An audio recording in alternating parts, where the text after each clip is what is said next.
그동안 우리가 이제 마가복음을 연초부터 쭉 이제 보다가 다시 사도행전으로 이제 돌아오게 되었습니다. 그러면 이제 그 사도 바울이라는 사람을 통해서 그 하나님의 그 위대한 역사, 그 새로운 시대가 열리게 될 것입니다. 여러분, 바울이라는 이 사람이 그 예수님을 믿게 되었습니다. 예수 믿는 사람을 그렇게 싫어하고 제일 많이 핍박하고 박해했던 사람이 바로 바울이라고 하는 사람입니다. 그런데 이 사람이 예수님을 믿게 된 겁니다. 이 사람은 앞으로 하나님을 위해서 정말 놀랍도록 크게 쓰임을 받게 될 것입니다. 오늘은 여러분 그 시대가 열리기 전에 일어났던 사건이 되겠습니다. 여러분, 사도행전의 이 위대한 역사가 오순절 날 성령이 바람같이 불같이 임하고 난 이후에 이 제자들이 성전 미문에 앉아 있었던 날 때부터 안전병이 된 사람을 고치는 사건으로 사도행전이 시작이 됩니다. 하나님의 중요한 메시지를 담고 있죠. 하나님이 그렇게 온 세상을 다 일으켜 살리실 것을 말씀하는 겁니다. 오늘도 여러분, 이제 이 복음이 이스라엘 땅을 넘어서 온 세상 열방 땅끝까지 전파되는 그 시점에 와 있습니다. 그때 일어난 사건이 오늘 바로 사건입니다. 사람을 일으키는 사건이고 사람을 살리는 사건입니다. 하나님께서 앞으로 세상을 그렇게 일으키고 살릴 것을 말씀하는 거죠. 이런 모든 제자들의 대표자인 베드로가 루다라고 하는 곳에 내려갔을 때입니다. 그곳에서 한 사람을 만나게 됩니다. 우리 오늘 하나님 말씀 32절, 33절 우리 같이 한번 읽습니다. 시작. 그때 베드로가 사방으로 두루 다니다가 루다에 사는 성도들에게도 내려갔더니 거기서 에니아라 하는 사람을 만나며 그는 중풍병으로 침상 위에 누운 지 8해라. 아멘. 루다라고 하는 곳은 이스라엘 땅 서쪽에 있는 그런 지역입니다. 그 샤론 평야라고 하는 그 지역에 속한 마을이 루다라는 이 마을입니다. 거기에 이제 에니아라고 하는 사람이 있었는데요. 성도들도 거기 있었고 예수 믿는 성도들이 거기 있었고 그 중에 에니아라고 하는 사람이 있었습니다. 에니아 하니까 무슨 여자 이름 같잖아요. 여자 이름이 아니라 남자입니다. 아마 성도들이 이 사람을 돌보고 있었던 것으로 보여집니다. 이 사람은 중풍병자입니다. 침상에 누워서 일어서지 못하는 사람이죠. 8해라 8년 동안이나 중풍병으로 고생을 했던 것입니다. 베드로가 그 사람을 고치는 거예요. 이렇게 말합니다. 34절, 35절 같이 읽습니다. 시작. 베드로가 이르되 에니아야, 예수 그리스도께서 너를 낫게 하시니 일어나 내 자리를 정돈하라 한데 곧 일어나니 루다와 사론에 사는 사람들이 다 그를 보고 주께로 돌아오니라. 아멘. 에니아야, 주 예수께서 너를 낫게 하신다. 주 예수께서 너를 낫게 하신다. 여러분, 저는 이 말씀이 참 좋습니다. 주 예수께서 너를 낫게 하신다. 제가 목회자로서 교인들을 위해서 기도할 때, 아프신 분들을 위해서 기도할 때, 문제를 가지신 분들을 위해서 기도할 때에 제가 정말 많이 쓰는 하나님 말씀 가운데 한 구절입니다. 주 예수께서 너를 낫게 하시니 너는 일어나라. 여러분, 우리 예수님은 어떤 분이실까요? 여러분, 예수님을 구원자다 이렇게 말하잖아요. 구원자라고 하는 이 말이 무슨 말일까요? 여러분, 저는 낫게 하는 거다 이렇게 봅니다. 여러분, 예수님은 낫게 하시는 분이세요. 우리 예수님의 십자가는 무엇일까요? 낫게 하는 거죠. 죄와 죽음에서 우리를 낫게 하는 것입니다. 상처와 아픔으로부터 우리를 낫게 하는 것입니다. 불안과 두려움으로부터 우리를 낫게 하는 겁니다. 우리 인생의 실패와 절망으로부터 우리를 낫게 하는 겁니다. 주님은 낫게 하시는 분이시죠. 우리가 이런 침상에 누운 중풍병자처럼 우리 인생이 주저앉아 있는 것입니다. 넘어져 있고 우리 인생이 무너져 있고 주저앉아 있는 거예요. 일어서지를 못하는 것입니다. 그런 우리를 낫게 하시는 거죠. 낫게 하셔서 일으켜 주시는 것입니다. 이런 베드로가 낫게 하는 것이 아니에요. 주님이 낫게 하시는 겁니다. 그래서 우리는 믿음이 있어야 합니다. 믿음. 주님은 우리를 낫게 하시는 분이시다고 하는 이 믿음을 반드시 우리가 가져야 합니다. 그래서 우리를 낫게 하시는 그 주님을 사랑하고 그 주님을 가까이 해야 합니다. 그리고 예수 믿는 사람은 낫기를 바라야 합니다. 낫기를. 침상에 누워서 평생을 그렇게 살고 내 팔자가 그렇다고 여기고 어떤 것도 소망하지 않는, 일어설 생각을 하지를 않아요. 그저 주저앉아서 체념하며 인생을 살아가는 것입니다. 여러분, 낫기를 원해야 합니다. 낫게 하신다는 믿음이 있어야 합니다. 그리고 낫게 해달라고 기도해야 합니다. 우리가 그런 기도 잘 안 하잖아요. 낫게 해달라고 기도해야 합니다. 뭘 위해서요? 뭘 위해서? 에니야가 낫게 되었는데, 낫게 되자 룻다와 사돈에 있는 사람들이 다 그를 보고는 예수를 믿었다고 합니다. 에니야라고 하는 사람이 자기 인생이 어떻게 이렇게 될 줄 알았을까요? 어떻게 자기를 통해서 수많은 사람들이 예수를 믿는 이런 것들을 이 사람이 꿈이나 상상이나 해봤을까요? 우리가 겪는 고통은 때로는 그 순간은 그 고통이 힘들고 어려울 때도 있습니다만 고통에는 하나님의 큰 뜻이 있기도 합니다. 그런 우리의 고통을 통해서 하나님의 놀라운 영광이 나타나는 거예요. 그래서 우리는 기도해야 합니다. 주님, 저를 낫게 해주세요. 그리고 그런 나를 통해 하나님의 영광이 나타나게 해주세요. 또한 기도할 때 하나님의 영광을 위해서 주님, 제가 낫기를 원합니다. 저를 낫게 해주십시오. 그렇게 기도할 수 있어야 됩니다. 낫는다는 것이 꼭 육체의 질병만을 말하는 것이 아니잖아요. 여러분, 우리의 인생에서 여러분 나아야 할 것들이 얼마나 많습니까? 내 인생이 나아야 하잖아요. 우리의 가정이 나아야 하잖아요. 수많은 인생의 문제들이 있는데 거기서 우리가 나아야 하잖아요. 에니야야, 주 예수께서 너를 낫게 하신다. 오늘 이 말씀이 우리가 예배할 때에 예배하는 우리 모두에게 이 말씀이 그대로 이루어지기를 간절히 소원합니다. 이 말씀대로 되기를 원합니다. 낫게 해달라고 여러분 기도하기를 원합니다. 오늘 기도하세요. 낫게 해달라고. 하나님의 영광을 위해서 낫게 해달라고. 내 인생의 모든 문제가 낫도록 해달라고 여러분 기도하기를 원합니다. 말씀대로 그대로 되기를 원합니다. 그런 예배, 그런 우리 모두가 다 될 수 있기를 간절히 축복합니다. 룻다에서 여러분 에니야 사건이 일어났다면 욥바라고 하는 곳에서 다비다 사건이 일어납니다.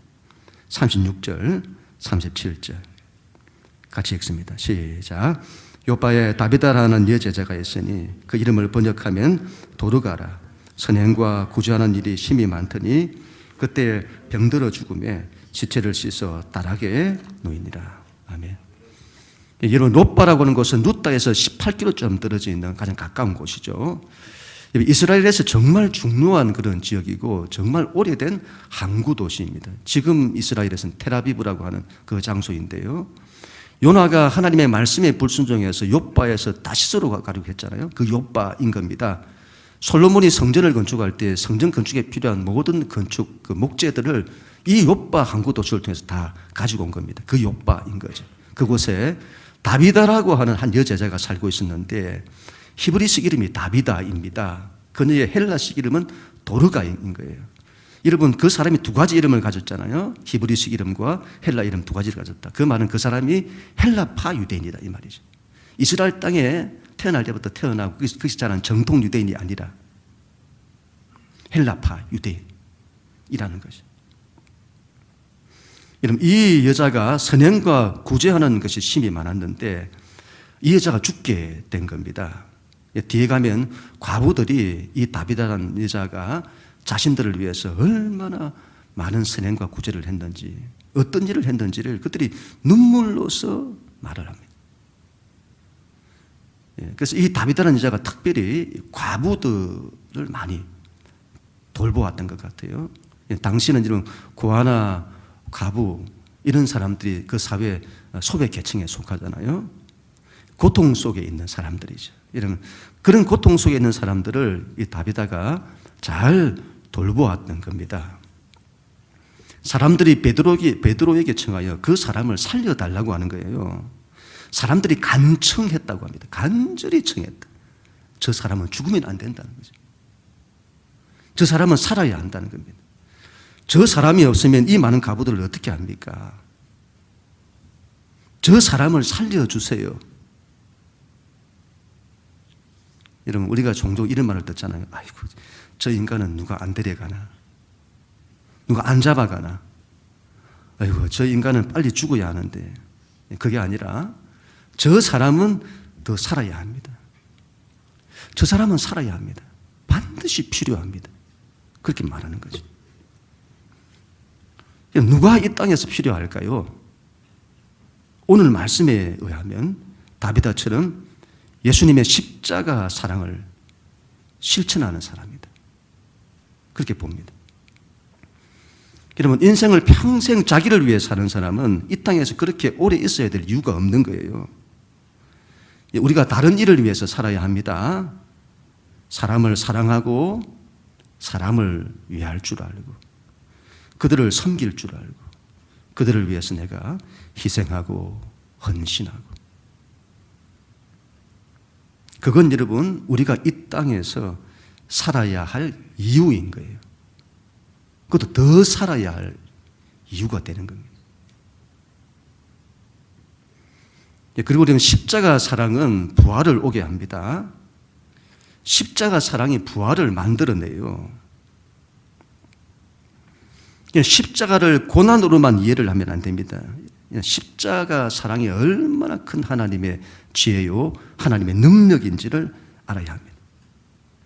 이 십자가 사랑이 우리 인생에서 여러 삶의 지혜가 필요한데 그 지혜 가운데서 가장 큰 높은 지혜가 십자가 사랑, 십자가의 삶인 겁니다. 그리고 하나님의 능력이에요. 이게 모든 걸 다 살린다 이 말이죠. 우리가 삶의 지혜를 십자가 사랑으로 딱 붙들고 살아가면 여러분의 인생이 다 일어서는 겁니다. 다 살아나요. 모든 것들이 회복되고 살아나는 거죠. 우리는 십자가의 삶을 살아야 합니다. 십자가의 사랑으로 하나님을 사랑하고 사람을 사랑하며 살아야 합니다.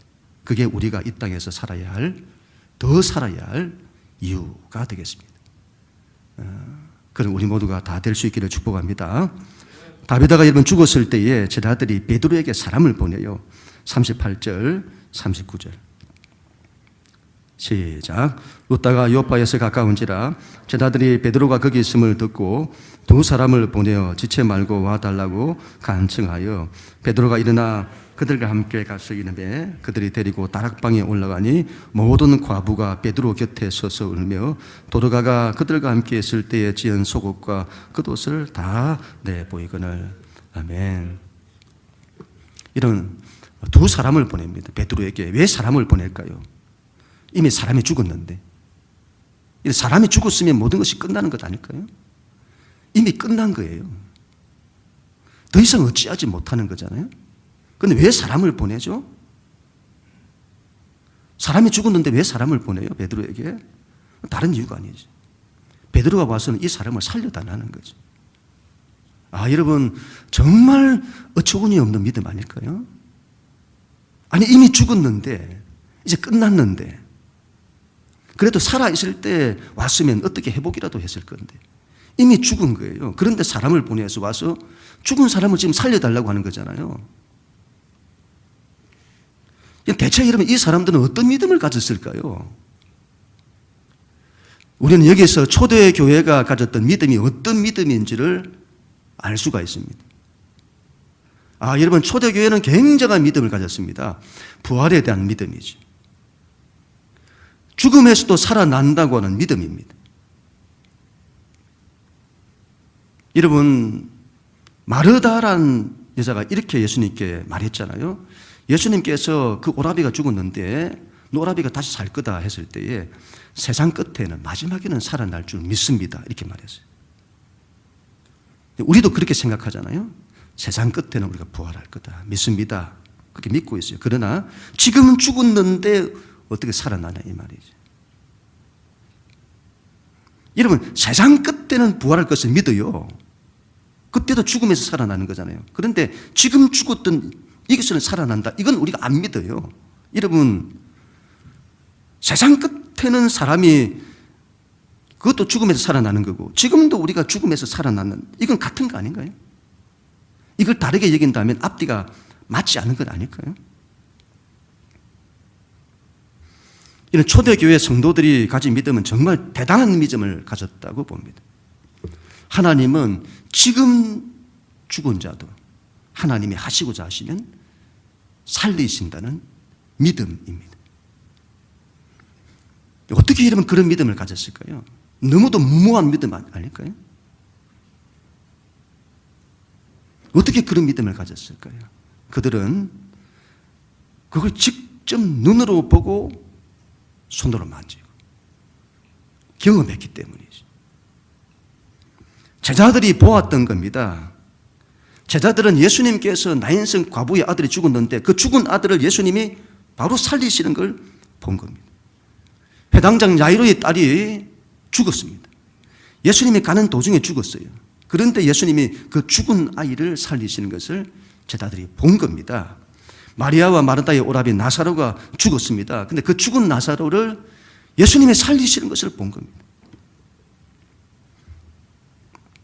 그것뿐만이 아니죠. 예수님이 죽으셨는데 죽음에서 예수님이 살아나신 것을 본 거죠. 여러분, 이 사람들이 죽은 다비다를 다락방에 뉘었다고 하잖아요. 왜 다락방에 둔 걸까요? 몸을 씻고는 다락방에 두었다. 이 말은 아직 장례 절차가 진행되지 않았다는 걸 말씀하는 겁니다. 장례 절차, 사람이 죽고 장례 절차가 진행될 때는 반드시 향료를 가지고 몸에 발라야 되는데 이런 장례 절차가 없는 겁니다. 그 시신을 다락방에 둔 거예요. 왜 다락방이죠? 왜 다락방인가요?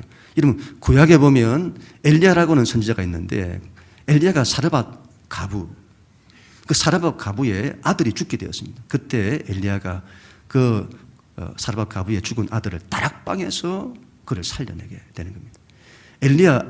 엘리야의 제자인 엘리사 시대에는 그 수냄 여자가 있었는데 그 수냄 여자의 아들도 죽게 되었을 때 그때 엘리사가 다락방에서 그 죽은 아들을 기도하여 살리는 거죠. 다락방에 두었더라. 오순절날 성령께서 강력한 성령의 불과 바람이 다락방에 임하게 되는 겁니다. 놀라운 생명의 역사가 그 다락방에서 있었던 거죠. 여러분, 이 제자들이 왜 이 시신을 다락방에 두었지? 여러분, 그들은 이 죽은 사람의 부활을 그들이 눈으로 보고 손으로 만진 바 된 이 차원을 넘어서서 말씀에 대한 절대 믿음을 가졌던 것으로 보입니다. 그 옛날에 엘리야와 엘리사도 이 다락방에서 죽은 자를 살린 겁니다. 여러분, 예수님은 모세보다도 더 위대하시고 엘리와 엘리사보다도 더 위대하신 분이 우리 주님이신 것입니다. 그 주님이 죽은 자를 살리고자 할 때는 반드시 살린다는 거죠.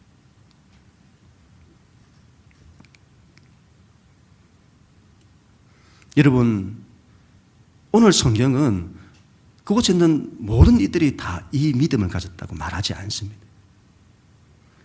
오늘 말씀을 여러분들 잘 보시면 성도들이다 이런 단어를 쓰고 과부들이다 이렇게 말합니다. 제자들이다 이렇게 그 말들을 서로 구분해서 사용을 합니다. 다 그런 믿음을 가진 것이 아니에요. 성도들이 다 그런 믿음을 가진 것이 아니라고 봅니다. 가부들이 다 그런 믿음을 가진 것이 아니에요. 제자들이 그 믿음을 가진 겁니다. 제자들이. 그 제자들이 부활에 대한 믿음을 가진 거예요. 예수님의 부활을 보았기 때문에. 그 믿음, 예수님이 죽음의 권세를 깨뜨리고 살아나신 것을 본 겁니다. 그래서 그들에게는 그 믿음이 있는 거죠. 그 믿음이 오늘 이 사건을 이루는 겁니다. 우리가 믿는 신앙은 부활에 대한 믿음을 가져야 합니다. 죽음보다 더 큰 절망은 없을 겁니다. 그런 죽음의 상황에서도 살아나는 걸 보는 것, 그게 우리 믿는 신앙이고 우리의 믿음이어야 한다. 제가 몇 번 말씀을 드렸는데 제가 작년에 하나님이 제게 정말 기도를 많이 하게 하셨습니다. 작년 한 해 동안 제가 정말 기도밖에 안 했습니다. 기도에 목숨을 걸고 제가 기도만 했었는데요. 그때 제가 가장 많이 구했던 것이 바로 그 가운데 하나가 믿음이었습니다. 성령님 구하고 믿음 구하고. 제가 원해서 그렇게 구한 것이 아닙니다. 주님께서 그걸 구하게 하셨습니다. 뭔가를 하려고 그렇게 하셨겠죠. 계속 구하고 구했던 것이 믿음이었습니다. 하나님 저에게 믿음을 주세요. 제가 목회를 해오면서 이런저런 실패 이런 걸 쭉 겪으면서 제 안에 이 믿음이 아닌 거예요.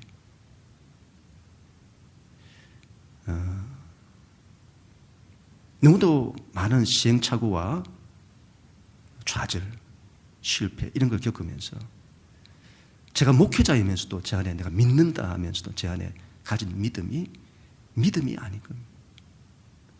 삶의 현실에 이런저런 작은 바람과 파도만 일어도 그동안 제가 겪어왔던 이것 때문에 그냥 제 안에서 이게 불안이 일어나고 두려움이 일어나고 믿음이 아닌 거예요.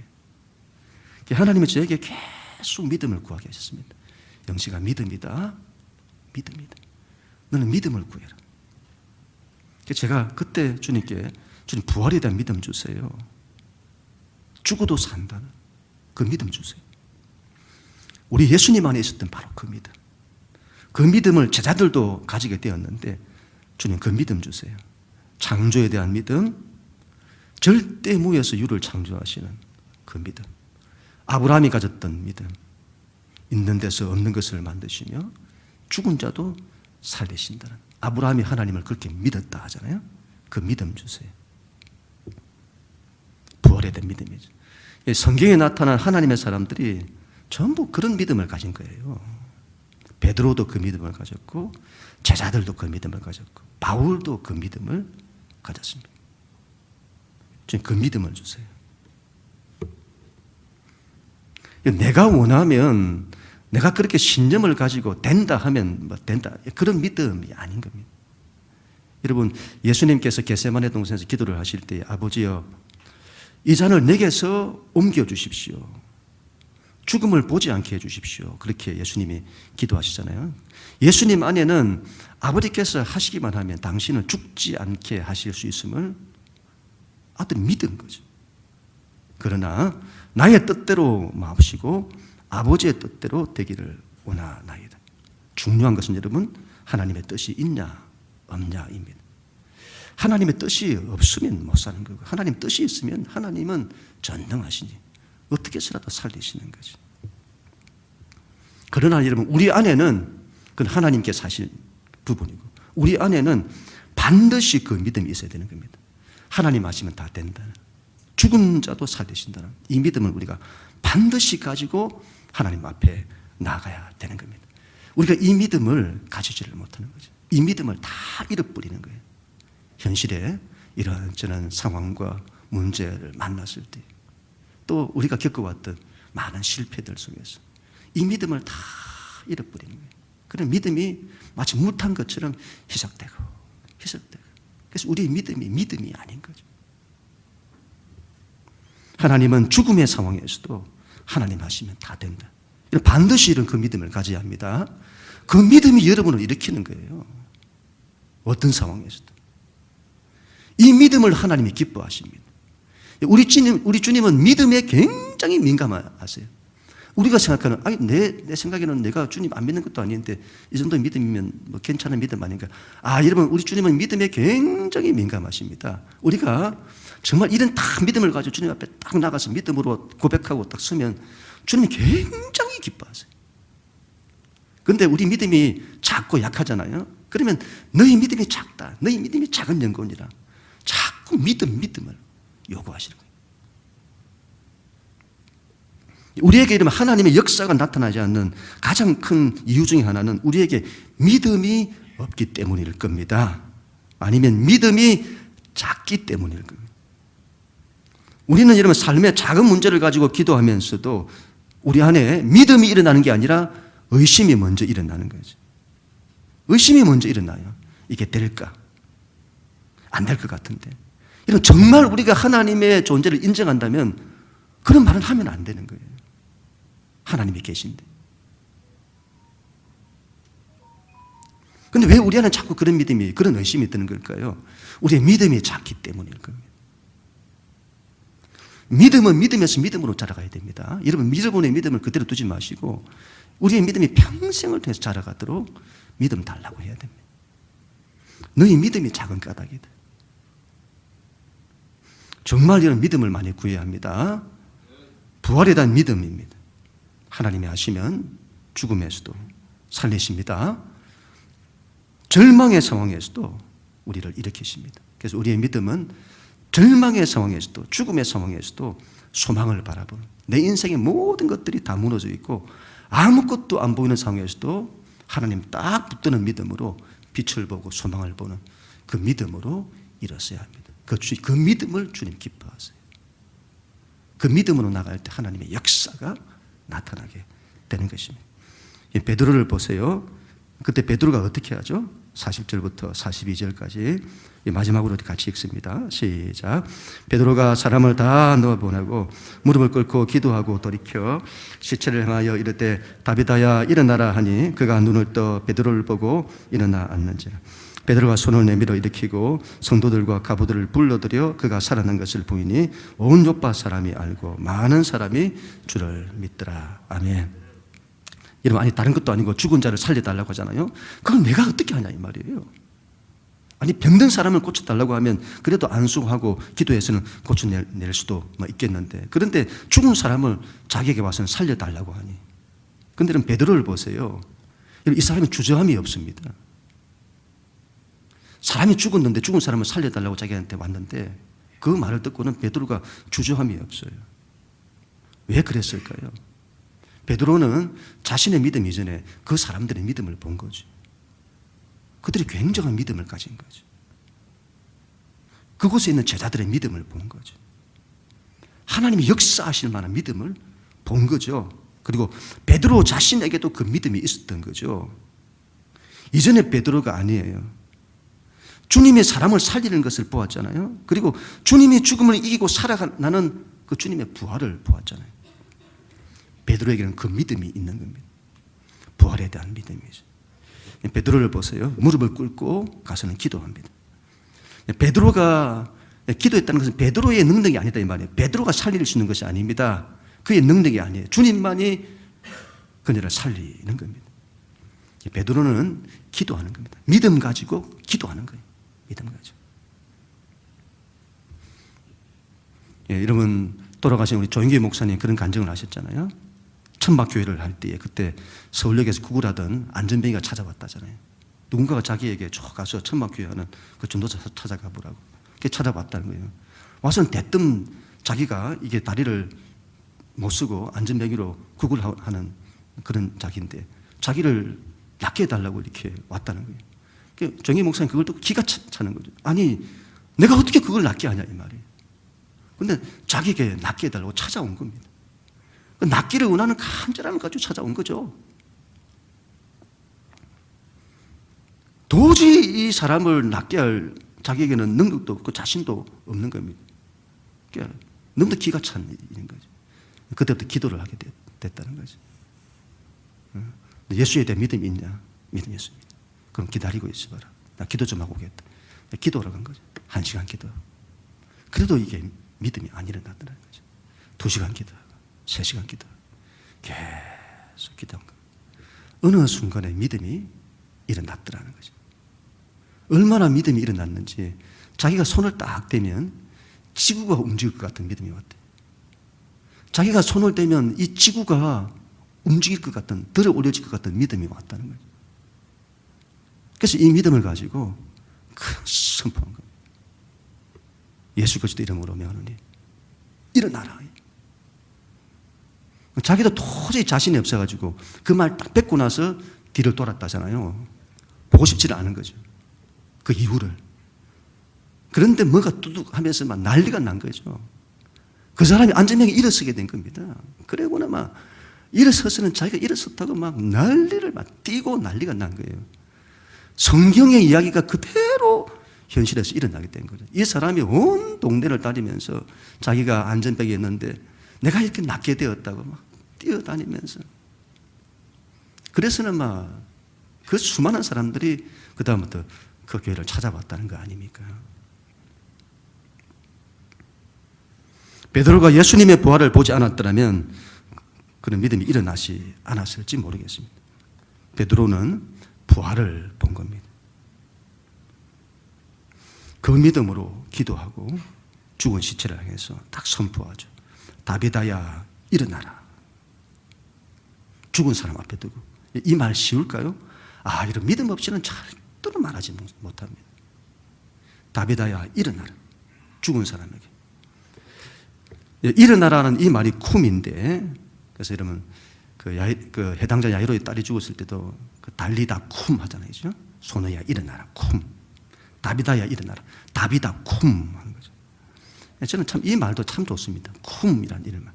일어나라 하는 거죠. 일어나라. 주님은 우리에게 늘 일어나라고 말씀하세요. 너는 낙심과 좌절과 절망의 자리에 있지 말고 너는 일어나라. 일어나라. 쿰 하는 쿰. 일어나라. 믿음을 가져야 합니다. 부활에 대한 믿음을 가져야 합니다. 절망과 죽음의 자리에서도 일어서는 믿음을 가져야 합니다. 여러분, 우리는 자기에게 선포해야 합니다. 영시가 너는 일어나라. 달리다 쿰, 다비다 쿰, 영시가 쿰. 우리의 인생을 향해서도 믿음으로 선포해야 합니다. 너의 인생은 일어나라. 주저앉아 있지 말고 일어나라. 죽어 있지 말고 너의 인생은 일어나라. 믿음으로 일으켜야 되는 겁니다. 모든 걸 믿음으로 일으켜야 돼요. 자기도 일으키고 자기 인생도 주저앉아 있는 것들을 다 일으켜야 합니다. 믿음 가지고 선포하는 거예요. 가정에 대해서도 선포해야 합니다. 우리 가정은 일어서라. 믿음으로 선포하세요. 안 돼. 이건 안 돼. 어떻게 해도 안 돼. 이게 되겠나? 그런 마음 버리셔야 하는 거예요. 그런 마음 가지지 마세요. 항상 믿음으로. 안 된다는 마음 가지지 마시고, 안 된다, 못한다, 여러분 이런 마음들, 이런 것들 전부 부정적인 것들을 끌어당긴다 하잖아요. 불안과 두려움, 어둠, 이 부정적인 것들 다 끌어들이는 거예요. 믿음의 말이 생명을 막 끌어들이는 거예요. 믿음으로 바라보고 믿음으로 선포해야 되는 겁니다.